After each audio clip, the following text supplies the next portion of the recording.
ஏழையரின் உள்ளத்தோர் பேறு பெற்றோர். இது இயேசு கிறிஸ்துவுக்குள் பிரியமான என் சகோதர சகோதரிகளே, இந்த நிமிட நட்சத்திற்கு இயேசுவின் நாமத்தில் நான் உங்களை அன்போடு அழைக்கிறேன். ஏழையரின் உள்ளத்தோர் பேறு பெற்றோர். பேறு பெற்றோர் யார்? ஏழையரின் உள்ளத்தோர் பேறு பெற்றோர் என்று சொல்கிறார். மழை பொழிவிலே கடவுள் சொன்ன முதல் வார்த்தை. அப்ப ஏழைகள் என்று சொன்னால் ஏதோ வறுமையிலே, பொருளாதார ரீதியாக உணவின்றி, உடையின்றி, உறைவிடமின்றி, வருமானமின்றி, வறுமையிலே வாழக்கூடிய அந்த ஏழ்மை அல்ல. இங்கு ஏழ்மை என்பது எளிமையை குறிக்கும். பழைய மொழிபெயர்ப்பில் எளிய மனத்தோர் பேர் பெற்றோர். இங்கு ஏழ்மை என்பது உலகப்பற்றற்றவர்கள்.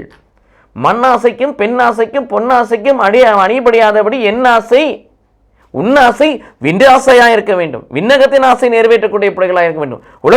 உலகத்தின் மீது பற்று வைக்காதபடி உன்னதத்தின் மீது பற்று வைக்கின்ற பிள்ளைகளாய் நான் வாழ்ந்தோம் என்று சொன்னால், ஆண்டுடைய காரியங்கள் மீது அளவில்லாத ஆசை கொண்ட பிள்ளைகளாய் மாறுவோம் என்று சொன்னால் நாம் ஏழைகள்.